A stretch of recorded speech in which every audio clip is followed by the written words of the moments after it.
तो ये सरदार पटेल की जो बात कही गई थी उस समय सही निकली। चीन के साथ आज हमें समझौता करनी है तो शक्ति के आधार पर करनी चाहिए। चीन को अमेरिका दुश्मन है, हम अमेरिका के पिट्ठू नहीं बन सकते, लेकिन चीन को हमारी आवश्यकता पड़ सकती है। अमेरिका जरूर रूस के चाइना के साथ कभी युद्ध कर दें ताइवान के विषय पर, जैसे सरदार पटेल ने लिखा है चिट्ठी में, तब मौका मिलेगी उन्होंने कहा, और वो मौका मिलेगी उस समय हमें क्या करना चाहिए, अमेरिका का साथ नहीं देना चाहिए, चाइना को शर्त देना चाहिए, हमारे ये चीज बाकी पड़े हैं इसको करो, हम अमेरिका का साथ नहीं देंगे।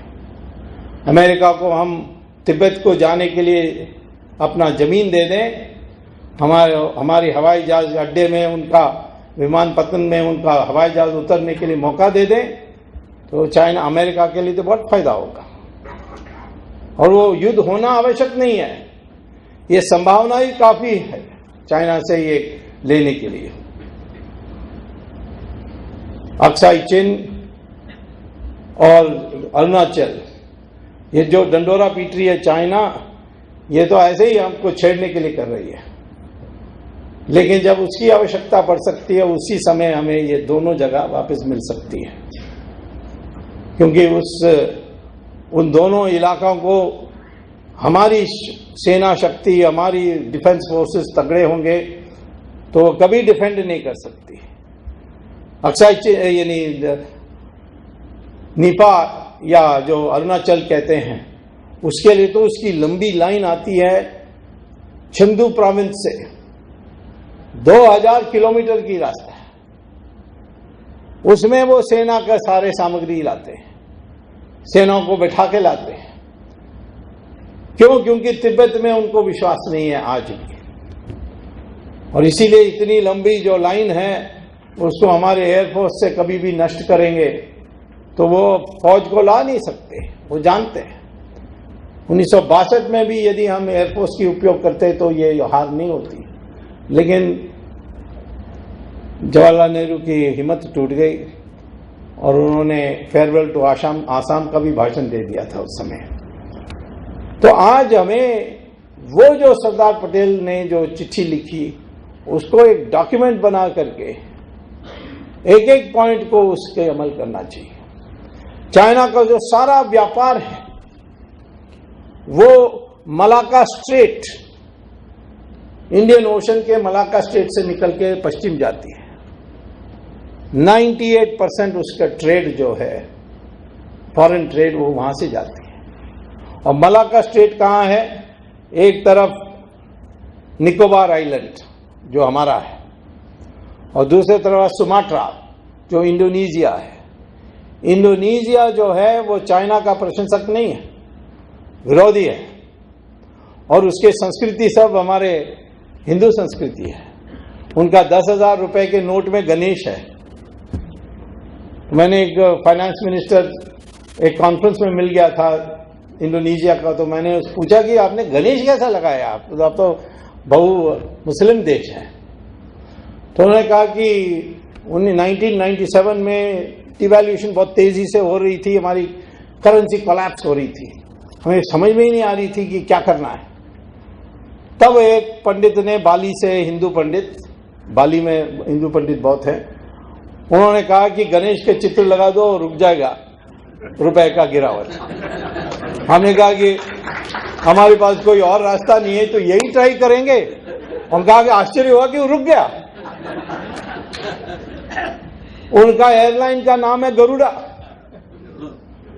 और वहां के जो सेंट्रल प्लेस है जकार्ता में, वहां श्री कृष्ण बैठे हैं रथ में। हमारे देश में करेंगे तो कहेंगे ये कम्युनल आदमी है। उनके नाम सब संस्कृत नाम आज भी है। इसके पहले जो प्रेसिडेंट थी महिला, सुकार्नो की बेटी सुकर्णा, सुकार्नो कहते थे, उसका नाम है मेघा। नाम नहीं बदला उन्होंने, संस्कृति नहीं बदला, और वो चाइना के सख्त विरोधी है।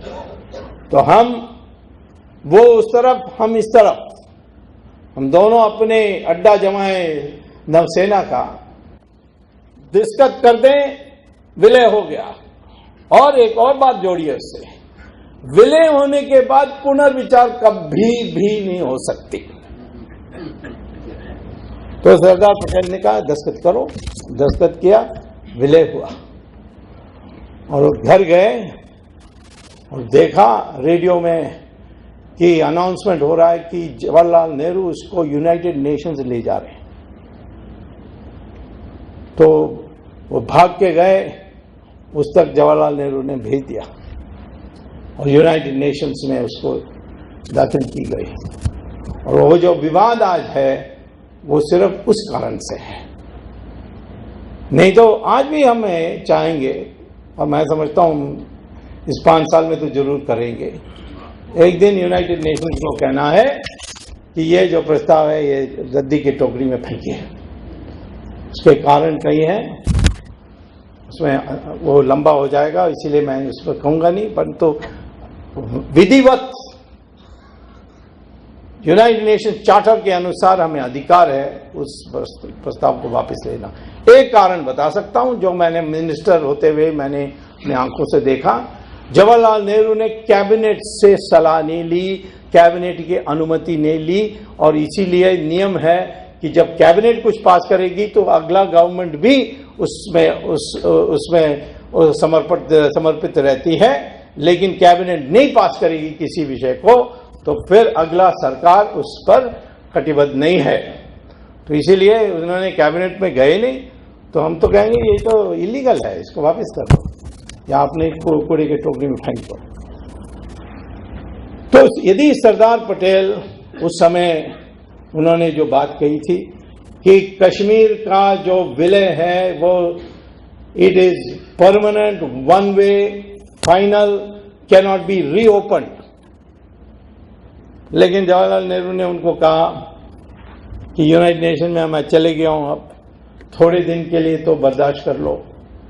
कॉन्स्टिट्यूएंट असेंबली में जवाहरलाल नेहरू ने कहा कि 370 धारा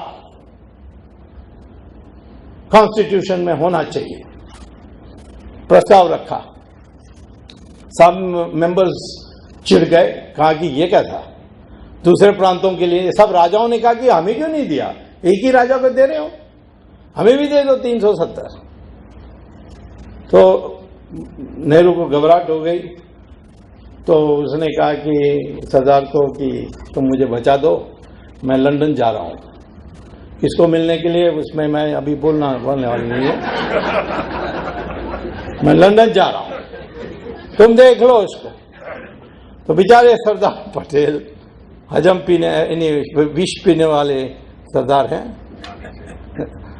विष पीने वाले हैं, तो उन्होंने विष पिया और कॉन्स्टिट्यूएंट असेंबली में सबको शांत किया और कहा कि ये टेम्पररी है।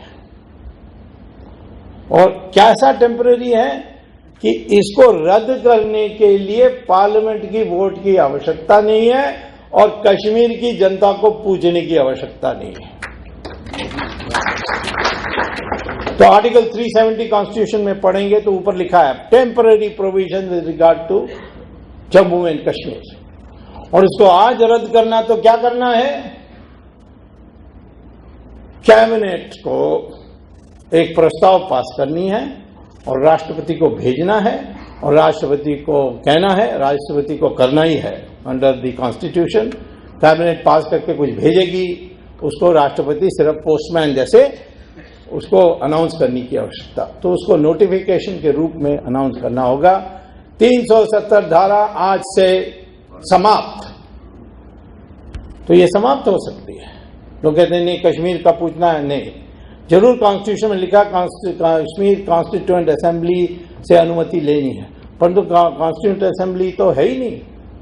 कश्मीर की कॉन्स्टिट्यूएंट असेंबली 1954 में समाप्त हो गई और वहां ने उन्होंने अगला एक अलग से कॉन्स्टिट्यूशन कश्मीर के लिए बनाई, जिसमें उन्होंने कहा कि कश्मीर संपूर्ण रूप से हिंदुस्तान का अटूट हिस्सा है, उसमें 370 धारा का कोई उल्लेख नहीं है।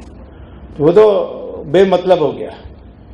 तो इसीलिए जो सरदार ने कहा था कि ये टेम्पररी है, इसको रद्द करने के लिए पार्लियामेंट की वोट की जरूरत नहीं है और ये थोड़े दिन में चली जाएगी।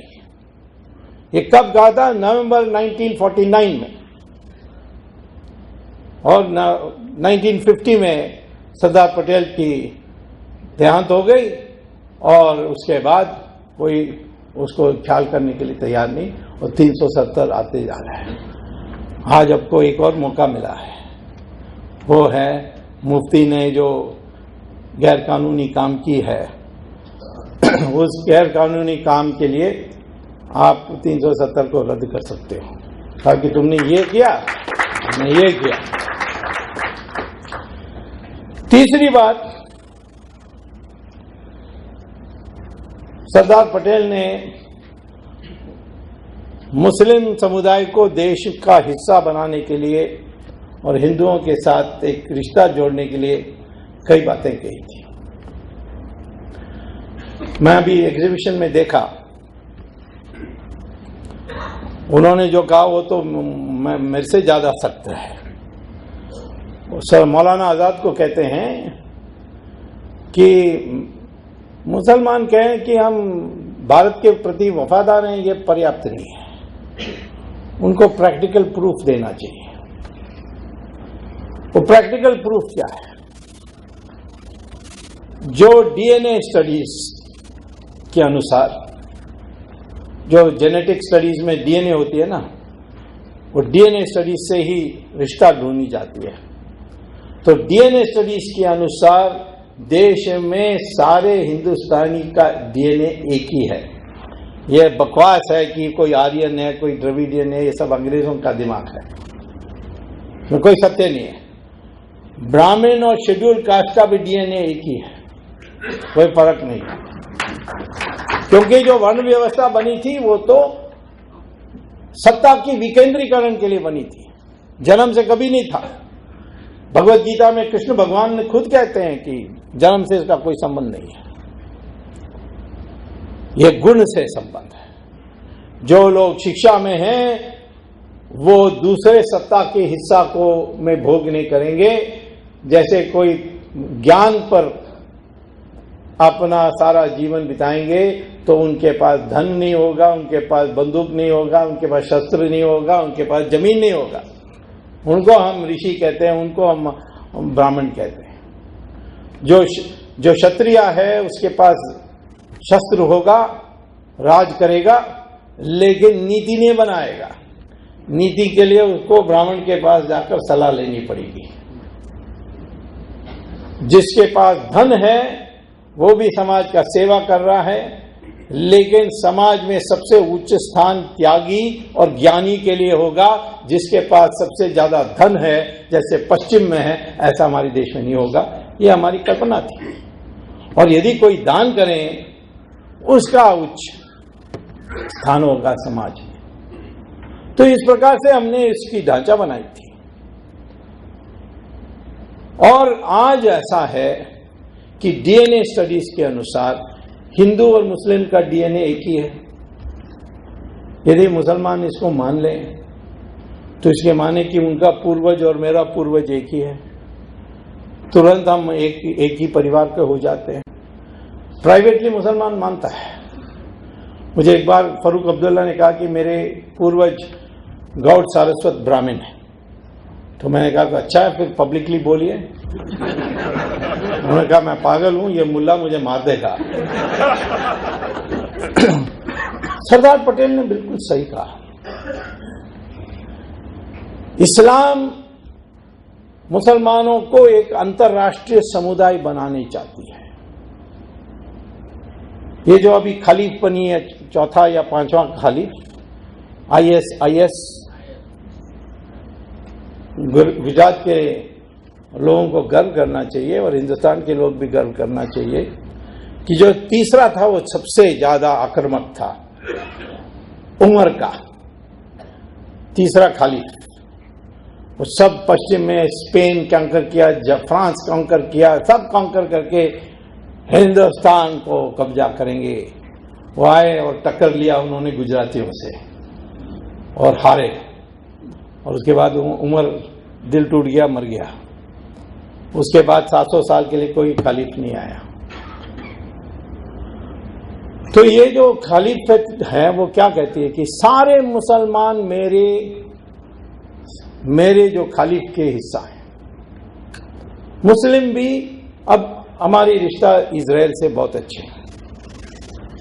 इजराइल ने हमारे कोई नुकसान नहीं किया, इजराइल ने हमारे फायदा किया।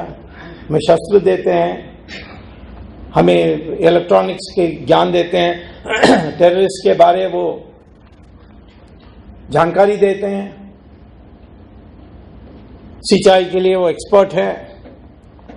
उनका एक गाय 11,000 लीटर प्रति वर्ष देता है। मैं अभी अमूल में पूछ रहा था कि एक कितना आपका गाय देता है, तो उन्होंने कहा 1000 ही देता है। तो हमारे देश में 15 करोड़ गाय हैं, तो 15 करोड़ गाय इजरायली एवरेज अब 11,000 देगा तो कितना दूध होगा।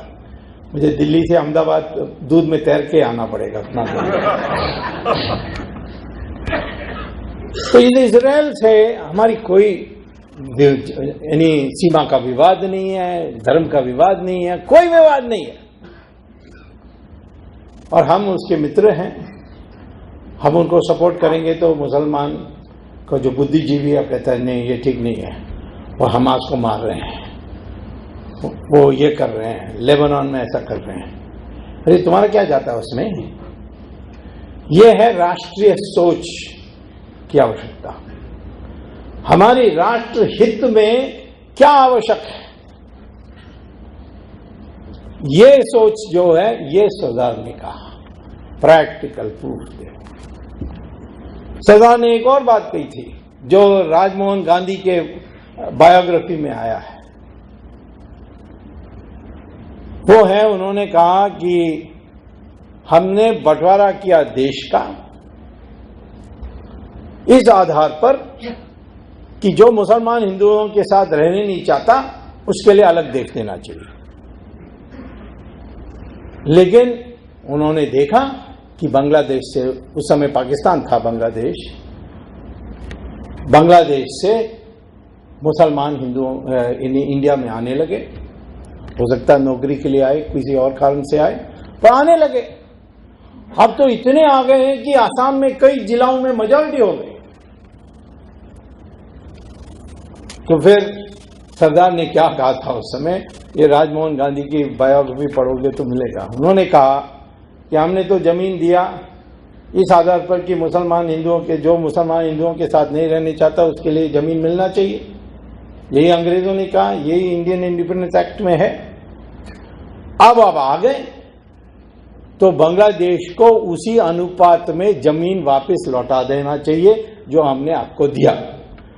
और मैं आज कहता हूं कि आप बाग वायर डाल के ये करके वो करके ये इन्फिल्ट्रेशन नहीं रोक सकते, लेकिन जिस दिन आप बांग्लादेश को कहो कि आपने लोगों को वापस ले जाओ वरना तुम्हारे 1/3 हिस्सा हम उसी अनुपात में वापस अपना ले लेंगे, ये कहोगे तो बांग्लादेश डर के मारे सबको वापस ले लेगा।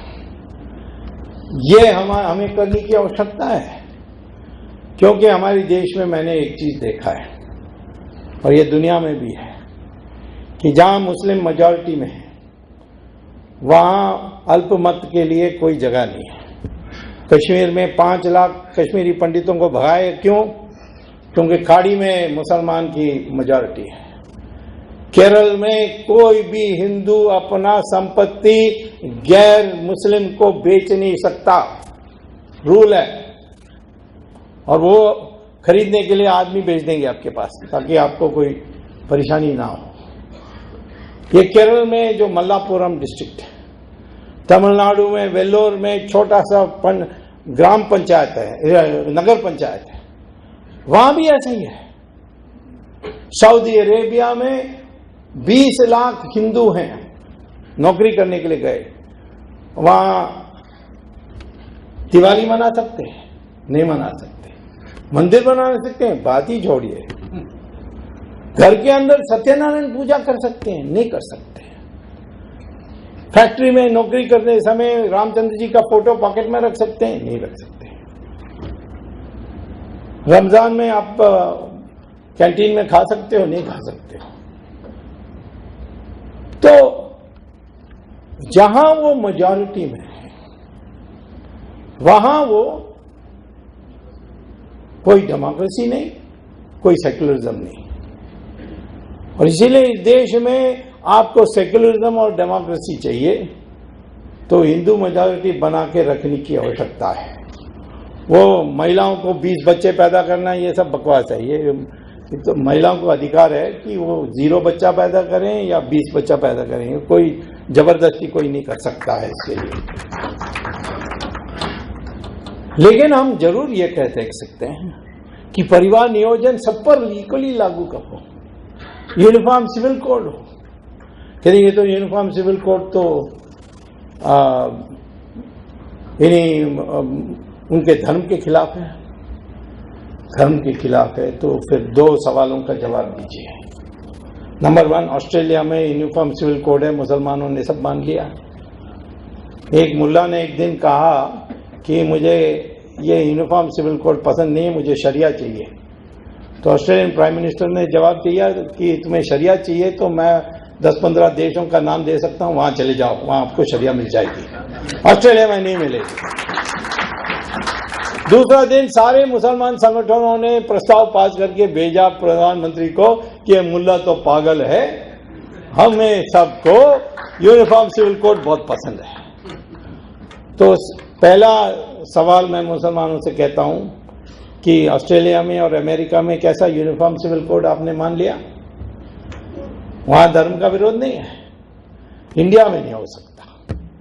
दूसरा, इंडिया में ही यूनिफॉर्म क्रिमिनल कोड है, आईपीसी तो यूनिफॉर्म के कोड है। शरिया लगाएंगे तो हाथ काट देंगे, आंख फोड़ देंगे, पत्थर से तुम्हें मार देंगे। वो जो इस्लाम में जो कहा है दंड देना वो दे देंगे, यहां तो नहीं है। कोई मुसलमान कभी ये कहता है कि नहीं हमें यूनिफॉर्म क्रिमिनल कोड नहीं चाहिए, हमें शरिया चाहिए? नो, कोई नहीं कहता। कोई ये कहता है कि सिर्फ मुसलमान जज मेरी सुनवाई करेगा, कोई हिंदू नहीं कर सकता, ऐसा तो नहीं कह सकते। वहां तो मान लिया, यहां नहीं मानेंगे। तो इसीलिए मैं आपसे कहना चाहता हूं कि जो सरदार पटेल ने कहा, उसने ये भी कहा, सरदार पटेल ने मौलाना आजाद को, तो लोग समझते कि मैं मुसलमानों का दुश्मन हूं, मैं हूं सच्चा दोस्त। ये सेक्युलर वाले सब उन्होंने कहा नहीं, बट मैं उससे निष्कर्ष निकाल रहा हूं, ये सेक्युलर वाले मुसलमानों को बुद्धू बना रहे हैं। हम तो कहते हैं तुम मान लो तुम्हारी पूर्वज हिंदू हैं, हम तो अपना परिवार का हिस्सा आपको मानने के लिए तैयार है। हिंदू मुस्लिम एकता तब पैदा होगी जब आप कहेंगे इसी मिट्टी के हैं, जिस मिट्टी से आप हैं हम भी उसी मिट्टी के हैं, ये कहने की आपको धैर्य होगा तो हम एक हो जाएंगे। ये भी आज जो उन्होंने बांग्लादेश को कहा, वही पाकिस्तान को कहा कि दंगा रोको वरना हम आकर आपको मदद करेंगे रोकने के लिए। तो सरदार पटेल ने इन बातों को कहकर नेहरू को तो दुखी किया है, और नेहरू ने 10-15 बार उसको कहा कि तुम कम्युनल आदमी हो, तुम्हारा कम्युनल पॉलिटिक्स मैं जानता हूं।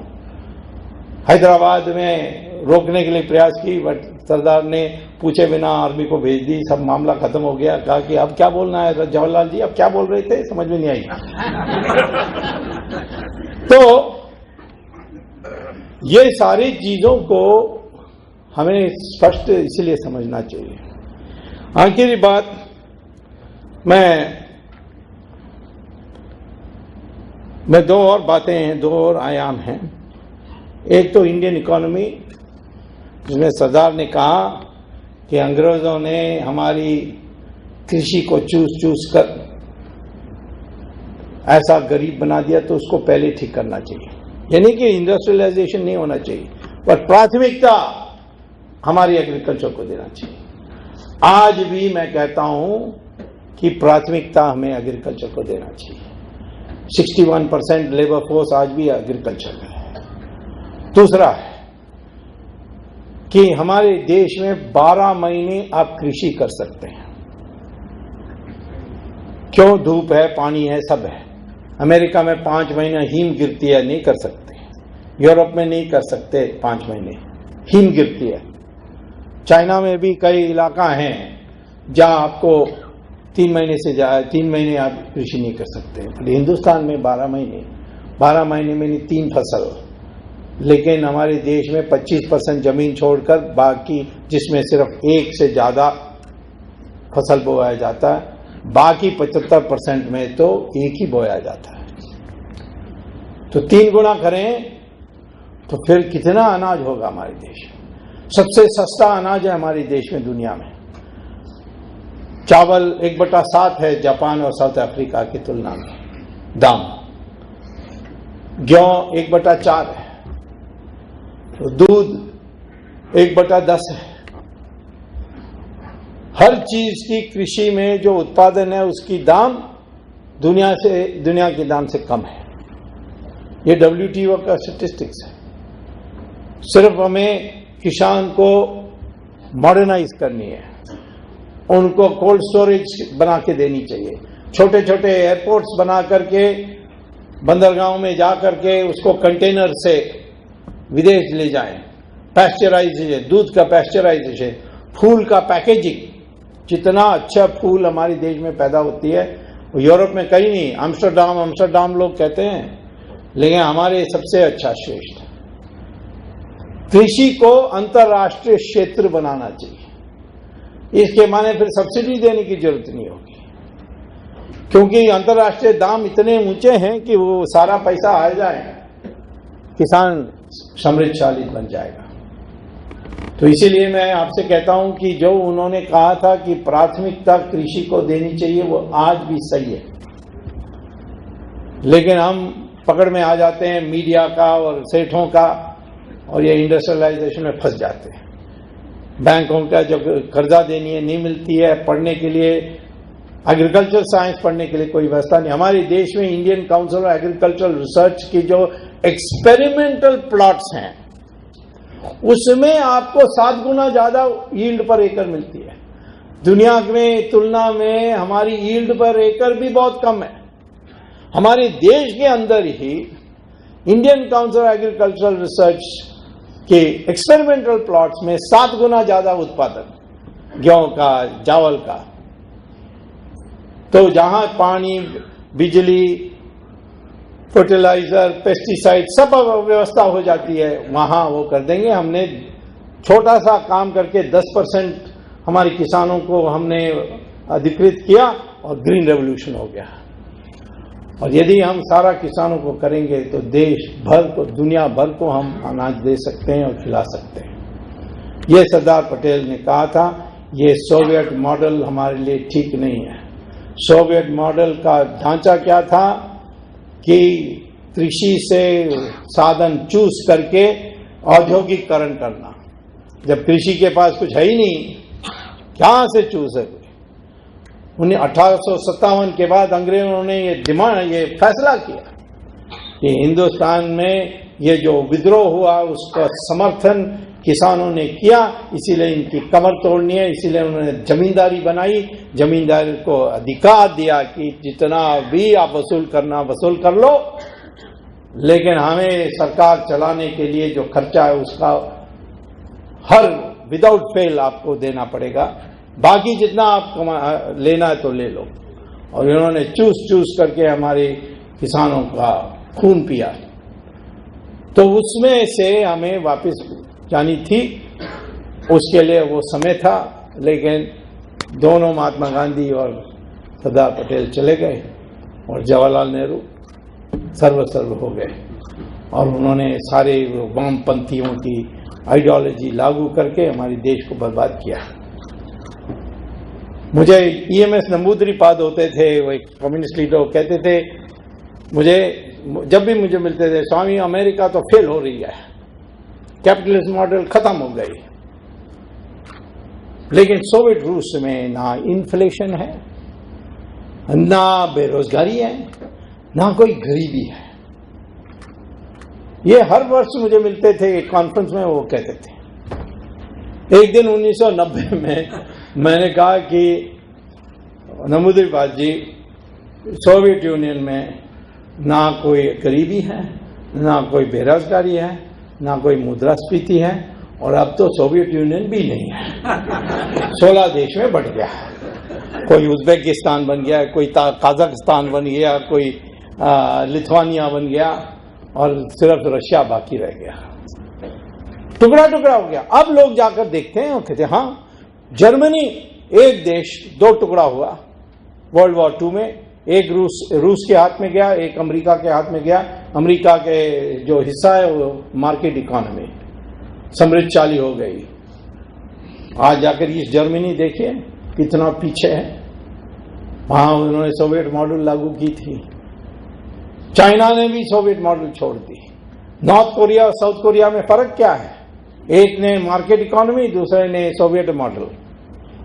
तो इसीलिए उस पर भी सरदार पटेल ने कहा था कि हमारे देश के लिए अनुकूल नहीं है, परंतु रहने नहीं रहे तो नहीं हुआ। आखिर में मैं अपनी बात समाप्त करने के पहले सोमनाथ मंदिर की जिक्र करने चाहता हूं। उसका औचित्य आज क्या है? राम मंदिर के बारे सब हम सोचते हैं कि सोमनाथ में बन सकती है तो राम मंदिर क्यों नहीं बन सकती। कई लोग कहते हैं कि जो मस्जिद है वहां वो भी धार्मिक स्थल है, राम का भी धार्मिक स्थल है, तो कोई एडजस्टमेंट होना चाहिए। अब ये गलतफहमी है। मस्जिद धार्मिक स्थल नहीं है, मस्जिद एक बिल्डिंग है, नमाज पढ़ने के लिए सुविधाजनक जगह। नमाज कहीं भी पढ़ी जा सकती है, यहां भी पढ़ी जा सकती है, एरोप्लेन में भी पढ़ी जा सकती है, ड्राइंग रूम में भी पढ़ी जा सकती है। और सऊदी अरेबिया का जो युवराज था वो हार्वर्ड में मेरा स्टूडेंट था, उसने मुझे एक दिन बताया कि यह मुझे समझ में नहीं आती आपके देश के विवाद। मैंने कहा क्यों? इस मस्जिद को दूसरी जगह बना दो, काय को तोड़ते हो? मैंने कहा ये सऊदी अरेबिया में करते हो? हम बिल्कुल करते हैं। जब भी सड़क बनाना है और रास्ते में मस्जिद है तो दूसरे जगह में बना देते हैं। यहां तक कि जिस मस्जिद में मोहम्मद ने नमाज पढ़ी थी, बिलाल मस्जिद, उसको भी तोड़ दिया। राजा के लिए, वहां के शेख के लिए महल बनाने के लिए मक्का में उन्होंने उसको तोड़ दी। तो यूनेस्को ने कहा कम से कम इसको तो छोड़ दो। तो उन्होंने कहा क्यों? मूर्ति पूजा में सिखा रहे हो आप? कोई मस्जिद का कोई नमाज पढ़ा इसके लिए वो मान नहीं बन जाती। तो हमारे देश में सरदार पटेल की भी ये सवाल उठाया गया था, वहां कब्रिस्तान है, ये है, वो है, परवाह नहीं की उन्होंने मंदिर बनाई। आज मैं कहता हूं कि हम तो 40,000 मंदिरों को जो तोड़कर मस्जिद बनी है उसकी हम जिक्र नहीं करते, वो बोलने के लिए तैयार है। लेकिन 3 पर, एक काशी विश्वनाथ, दूसरा मथुरा के कृष्णा मंदिर, और तीसरा राम मंदिर। और राम मंदिर के लिए तो अब इतनी आगे बढ़ गई है। एक चीज आपको जानना चाहिए कि मंदिर जो है वो मस्जिद जैसा बिल्डिंग नहीं है। क्यों? प्राण प्रतिष्ठा पूजा होती है। ये प्राण प्रतिष्ठा पूजा होने के कारण मूर्ति के अंदर भगवान प्रवेश कर जाता है, उसके बाद ये भगवान का है। और इसमें मंदिर में पूजा होती है, नहीं होती है, टूट गई, बंद हो गई, वो मंदिर ही रहेगा। ये मैंने हाउस ऑफ लॉर्ड्स में, जब मैं लॉ मिनिस्टर था, मैंने ऑर्डर दी। एक नटराज का मूर्ति थी, ब्रॉन्ज, शिव भगवान तांडव में। वो किसी बम्पर कॉर्पोरेशन, एक अंग्रेजी व्यापारिक संगठन, उसने जाकर तमिलनाडु में तंजावुर में एक मंदिर थी जिसमें यानी ताला लगी हुई थी, वहां से उन्होंने उठा के लेकर जाकर उसकी नीलाम करनी शुरू कर दी। हमने बहस करके हाउस ऑफ लॉर्ड्स को कन्विंस किया कि मंदिर एक बार बन जाए प्राण प्रतिष्ठा से। ये जो फुटपाथ में बनते हैं वो प्राण प्रतिष्ठा से नहीं बनते हैं, उसको तोड़ सकते हो। लेकिन जो प्राण प्रतिष्ठा पूजा हो के आगम शास्त्र के अनुसार मंदिर बनती है, वो सदा के लिए मंदिर रहती है। उसको तोड़ो, कुछ भी करो, उसकी निशाना मिटाओ, फिर भी वो मंदिर है। और इसीलिए राम मंदिर, कृष्णा मंदिर और काशी विश्वनाथ मंदिर, ये मंदिर सदा के लिए मंदिर हैं। इसको हमें, क्योंकि मस्जिद कहीं भी बन सकती है, कहीं भी शिफ्ट हो सकती है, हमारे देश में हुआ है। आर्कियोलॉजिकल सर्वे ऑफ इंडिया ने 4 जगहों में उन्होंने मस्जिद को हटा करके मंदिर बनवाई है, चुपचाप की है। यहां तो अब शोर मचा के होगा, लेकिन करना है, मुसलमान संगठनों को बनाना है। मैंने सऊदी अरेबिया के युवराज को पूछा कि हम ऐसा करेंगे तो आप फतवा जारी करोगे? उन्होंने कहा फतवा जारी करेंगे। तो मैं तो समझता हूं कि जो सोमनाथ में जो अनुभव हुआ है, उसको लेकर आज राम, कृष्णा और शिव के मंदिरों को दोबारा बनाने, ये हमारी अंजलि होगी सरदार पटेल के लिए। और सरदार पटेल इस महान हस्ती के स्मरण में अब हम उसकी एक एक बातों को फिर स्कूल और कॉलेज में पढ़ा करके लोगों को समझाएं कि कितने बड़े एक महान व्यक्ति, एक अवतार के रूप में इस देश में आकर के हमारे देश को अखंड किया। और बाकी काम उनकी जो बाकी है उसको भी हमें पूरा करना है। यही मुझे कहना है। धन्यवाद और नमस्कार।